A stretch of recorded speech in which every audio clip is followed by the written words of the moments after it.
মেয়ে হয়ে জন্মেছিলেন বলে বুকে টেনে নেননি বাবা, তাই তো জন্মের পরই ঠাঁই হয়েছিল অনাথ আশ্রমে। তবে শৈশবেই তাকে কাছে টেনে নিয়েছিল বলিউড। বড় হয়ে দাপুটের নায়িকা হয়েছিলেন মীনা কুমারী।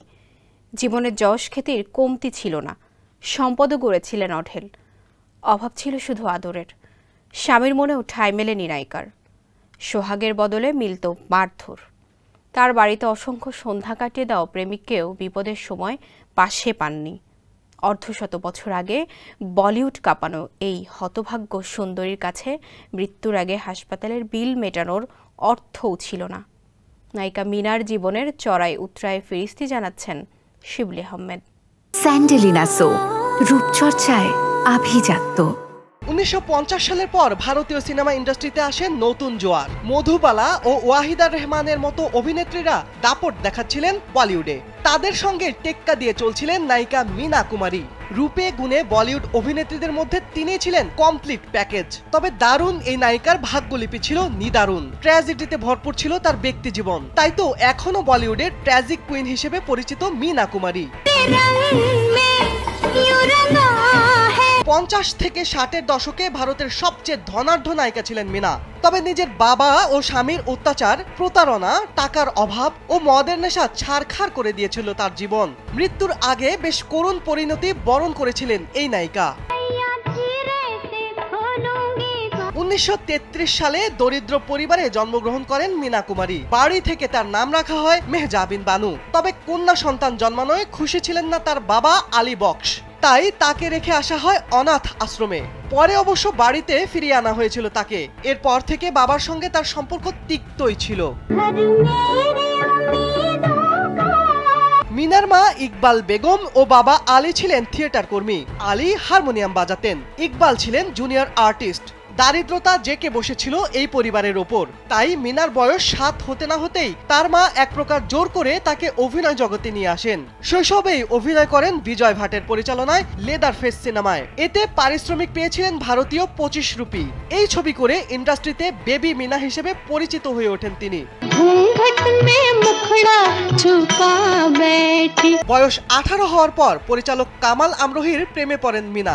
এই নির্মাতা ছিলেন বিবাহিত, সেটি জেনেও 1952 সালে তাকেই গোপনে বিয়ে করেন মীনা। তবে এই ভালোবাসার যথাযথ প্রতিদান দেননি পরিচালক। কটু কথা শোনানোর পাশাপাশি মীনাকে মারধরও করতেন আমরোহী। সহ্য করতে না পেরে দাম্পত্যের ইতি টানেন মীনা। তবে আমরোহীর পরিচালনায় মীনা অভিনীত পাকিজা সিনেমাটি এই দুজনের ক্যারিয়ারের জন্যই গুরুত্বপূর্ণ একটি ধাপ বলে মনে করা হয়। মীনা কুমারীর অভিনয় ও কণ্ঠস্বরের প্রেমে পড়েননি সেকালে ইন্ডাস্ট্রিতে এমন কোনো সহকর্মী ছিল না। আমরোহীর সঙ্গে বিচ্ছেদের পর ভেঙে পড়েছিলেন মীনা। ঠিক সে সময়ই তার জীবনে আসেন বড় পর্দা কাঁপানো নায়ক ধর্মেন্দ্র। শোনা যায় তাদের প্রেম ছিল এক পেশে। মীনাই ধর্মেন্দ্রর প্রেমে কাতর ছিলেন। আমরোহীর সঙ্গে বিচ্ছেদের পর এই নায়ক প্রতি সন্ধ্যাতেই সময় কাটাতেন মীনার বাড়িতে। কিন্তু একটা সময় ধর্মেন্দ্র নায়িকাকে ছেড়ে চলে যান। এতে মীনার হতাশা আরো কয়েক ধাপ বেড়ে যায়। দুঃখ সইতে না পেরে মদ্যপানে ডুব দেন এই নায়িকা।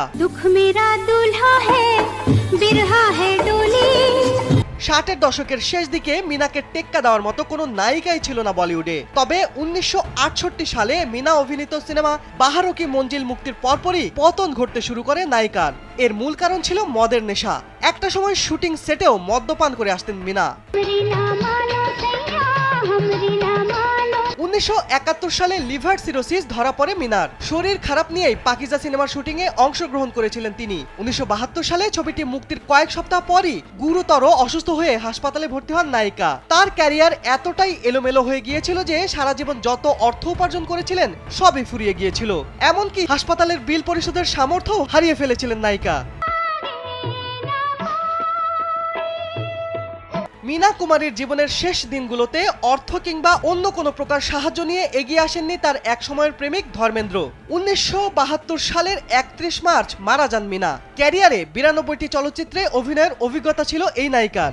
তার অভিনীত বিখ্যাত কিছু সিনেমা হলো মেরে আপনে, আরতি, পরিণীতা, দিল আপনা और प्रीत पराये, কোহিনূর ইত্যাদি। শিবলি আহমেদ, কালবেলা।